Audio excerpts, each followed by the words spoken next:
लोकतंत्र की हत्या है। सरकार और चुनाव आयोग ने मिलकर जो एक तरफा नियम बदल दिए, क्यों बदल दिए? ऐसा कौन सा दस्तावेज है जिसको छुपाने की कोशिश सरकार और चुनाव आयोग कर रहा है? तो 3 में से 2 भाजपा के, तो ये कोई रॉकेट साइंस नहीं है कि चुनाव आयोग निष्पक्ष चुनाव करा ही नहीं सकता। इस संविधान ने चुनाव आयोग को असंवैधानिक गैर कानूनी ताकत दी है। नमस्कार, ये वीडियो चंडीगढ़ मेयर चुनाव की है। चंडीगढ़ मेयर चुनाव में अधिकारी ने खुद कलम चलाकर विपक्ष के 8 वोट इनवैलिड कर दिए और भाजपा को जिता दिया। विपक्षी गठबंधन के 20 वोट थे, भाजपा के 16 वोट थे। 8 वोट रद्द कर भाजपा को जिताया गया। शरेआम लोकतंत्र की हत्या हुई।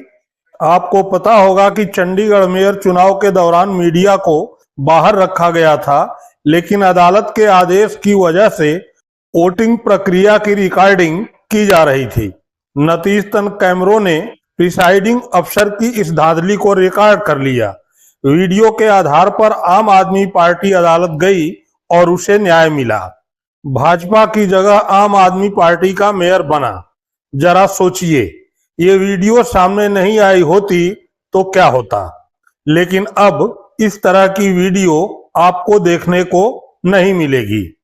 क्योंकि चुनाव आयोग की सिफारिश के आधार पर केंद्रीय कानून मंत्रालय ने शुक्रवार को चुनाव संचालन नियम 1961 के नियम 93(2)(a) में संशोधन कर दिया।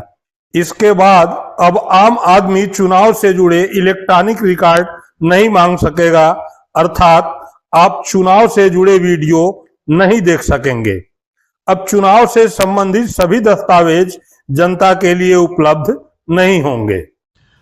अक्टूबर 2024 में हरियाणा के विधानसभा चुनाव के बाद वकील महमूद प्राचा ने पंजाब और हरियाणा के हाईकोर्ट में एक याचिका दायर करी। उनको चुनाव आयोग से कुछ दस्तावेज चाहिए थे। 9 दिसंबर 2024 को चुनाव आयोग को हाईकोर्ट ने निर्देशित किया कि एक पर्टिकुलर मतदान केंद्र की वीडियोग्राफी, वहां की सुरक्षा टीवी की फुटेज, सीसीटीवी फुटेज और कुछ अन्य दस्तावेज वकील प्राचा को दिए जाएं। लेकिन बजाय वीडियो और दस्तावेज देने के मोदी सरकार और चुनाव आयोग ने मिलकर 20 दिसंबर की शाम को चुनाव संचालन नियम ही बदल दिए। 93(2) सबसेक्शन ए के तहत अब जनता चुनाव संबंधित किसी भी दस्तावेज को, जैसे वो पहले देख सकती थी, नहीं देख सकती है, ना उसका निरीक्षण कर सकती है, ना उसकी समीक्षा कर सकती है। उसके हक से उससे वो हक छीन लिया गया है। पहले कोई भी व्यक्ति चुनाव संबंधित किसी भी दस्तावेज को देख सकता था, अब वो नियम बदल दिया गया है। अब चुनाव आयोग डिसाइड करेगा कि कौन कौन से दस्तावेज देखेगा। एक बात याद रखिएगा कि कानून और न्याय मंत्रालय ने इसको नोटिफाई कर दिया, तो यह हक पहले ही छीन लिया गया है। और अब आदेश कोर्ट्स भी नहीं दे पाएंगे चुनाव आयोग को दस्तावेज साझा करने के लिए। जब यह मामला कोर्ट में चल रहा था पंजाब और हरियाणा हाई कोर्ट में, तब भी चुनाव आयोग ने महमूद प्राचा की याचिका का विरोध किया था, यह कहकर कि प्राचा तो उम्मीदवार नहीं थे हरियाणा में, उनको दस्तावेज क्यों दिए जाए। तब प्राचा ने दलील यह दी थी कि उम्मीदवार को आप निःशुल्क दस्तावेज दीजिए और अगर कोई अन्य नागरिक मांगे तो उससे एक निर्धारित शुल्क ले लीजिए, इससे किसी को क्या आपत्ति हो सकती थी। इनफैक्ट कोर्ट ने भी इस दलील को माना और उसको मानकर 6 हफ्ते का वक्त दिया चुनाव आयोग को, और 6 हफ्ते के भीतर फॉर्म 17C भाग 1 भाग 2 वीडियोज और दस्तावेज महमूद प्राचा को देने का निर्देश दिया। लेकिन ऐसा नहीं किया चुनाव आयोग ने। चुनाव आयोग ने तो नियम ही बदल दिए। अब इस एक तरफा नियम बदले जाने पर जरूर सवाल खड़े होंगे। सरकार और चुनाव आयोग ने मिलकर जो एक तरफा नियम बदल दिए, क्यों बदल दिए? ऐसा कौन सा दस्तावेज है जिसको छुपाने की कोशिश सरकार और चुनाव आयोग कर रहा है? क्या लोकतंत्र में जनता को अपने चुनाव के संबंधित किसी भी डॉक्यूमेंट को देने का हक नहीं होना चाहिए? तो फिर लोकतंत्र किस बात का? पारदर्शिता से इतना परहेज क्यों है सरकार को और चुनाव आयोग को? ऐसे वक्त पर जब चुनाव आयोग की साख दांव पर लगी हुई है, उसको और मटियामेट क्यों किया जा रहा है? क्या यह सच नहीं है कि चुनाव आयोग के ऊपर आरोप है कि उन्होंने वोटर लिस्ट से नाम घटाए? क्या यह सच नहीं है कि चुनाव आयोग ने बार बार वोटिंग परसेंटेज बढ़ाकर लोगों के सामने बहुत सारे सवाल और संशय पैदा किए? क्या यह सच नहीं है कि चुनाव आयोग के पक्षपातपूर्ण रवैये पर देश में व्यापक रोष है?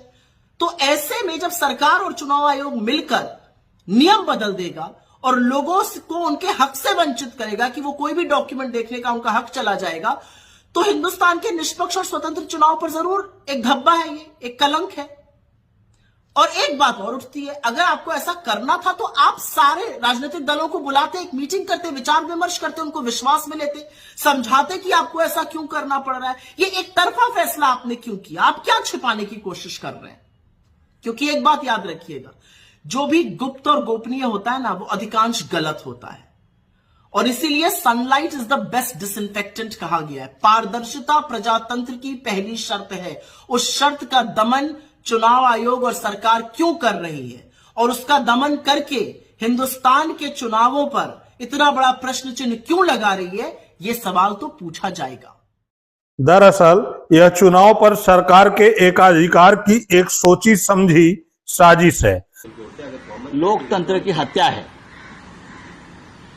जो रूल बनाया है कि इलेक्शन कमीशन के पास हम जानकारी नहीं मांग सकते, अब हम किसी भी प्रकार की जानकारी चुनाव आयोग से नहीं मांग सकते। ये तानाशाही है भाई, क्यों नहीं मांग सकते? अगर आप ये चाहते हैं कि हम आपसे जानकारी नहीं मांग सकते, तो सबसे पहले आप ईवीएम हटा दीजिए और बैलेट पेपर का चुनाव लाइए। हम आप कोई जानकारी नहीं मांगेंगे आपसे। आप ये जो कुछ छुपाना चाहते हैं जनता से, एडवोकेट महमूद प्राचा ने पंजाब हाईकोर्ट से कुछ दस्तावेज मांगने की कोशिश की और हाईकोर्ट ने आदेश दिया। सीसीटीवी फुटेज मांगा है, कुछ वीडियो रिकॉर्डिंग मांगा है, 17A के बारे में कुछ जानकारी मांगी है। ये मांगने के बाद चुनाव आयोग हड़बड़ा गया और मोदी और शाह जी के चरणों में जाकर बैठा और फिर 24 घंटे में पूरे नियम बदल दिए कि कोई जानकारी नहीं मांग सकती। ये कौन सी तानाशाही? इस देश में लोकतंत्र, इसलिए तो हम कहते हैं डॉक्टर बाबा साहेब अम्बेडकर ने लिखा हुआ संविधान के खिलाफ ये लोग काम कर रहे हैं। ये तो है ना, डर है ना लोगों के मन में, और आपका बर्ताव उसी दिशा में चल रहा है। हमको जानने का अधिकार है कि हमारे वोटों का क्या हो गया है, जो मैंने वोट दिया है वो कहाँ गया है। और आप कहते नहीं, ये आने वाला एक खतरा है लोकतंत्र को। अगले चुनाव में ये लोग फिर घोटाले करने वाले हैं, चाहे लोकसभा हो चाहे विधानसभा हो, उसकी ये तैयारी है। इसके पहले मोदी सरकार ने चुनाव आयुक्त की नियुक्ति पर एकाधिकार कायम किया। नियुक्ति कमेटी से मुख्य न्यायाधीश को हटाकर मनोनीत सदस्य का प्राविधान मोदी सरकार ने किया। इसके तहत अब चुनाव आयुक्त चयन समिति के 3 सदस्यों में एक खुद प्रधानमंत्री, दूसरा उनके द्वारा मनोनीत सदस्य और तीसरा नेता प्रतिपक्ष होते हैं। अब जरा सोचिए, 3 में 2 खुद प्रधानमंत्री और उनके द्वारा मनोनीत सदस्य होंगे, तो तीसरे सदस्य के रूप में इकलौते नेता प्रतिपक्ष क्या कर लेंगे? फिर जिसे प्रधानमंत्री चाहेंगे वह चुनाव आयुक्त होगा। अर्थात प्रधानमंत्री का चुनाव आयुक्त और चुनाव आयुक्त नियम से मुक्त, वह भी तब जब चुनाव आयोग और आयुक्त सवालों के घेरे में हैं।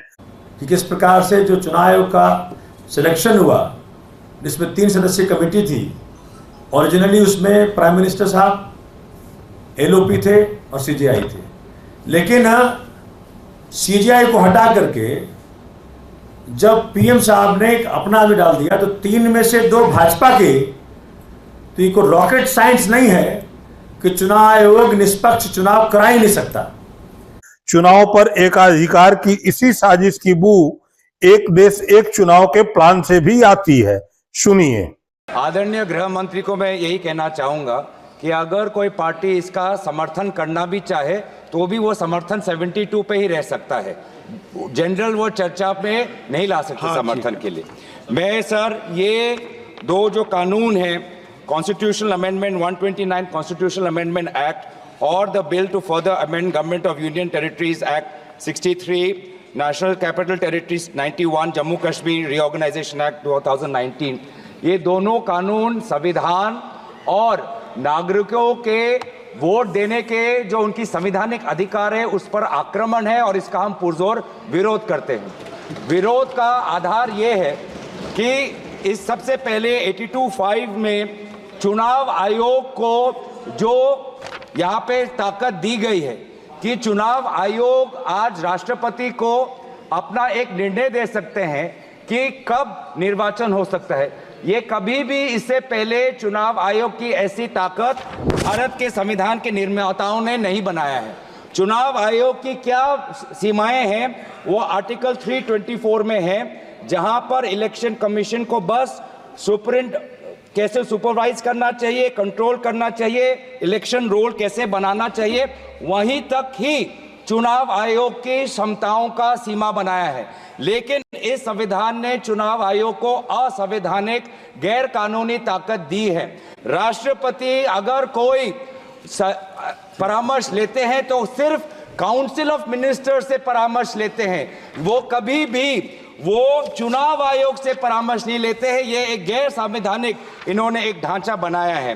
राष्ट्रपति जी अगर काउंसिल ऑफ मिनिस्टर्स की एडवाइस लेते हैं 74 जो article 74 of constitution of India में है, या वो article 356 of constitution of India, वो सिर्फ गवर्नर के रिकमेंडेशन पे ले सकते हैं।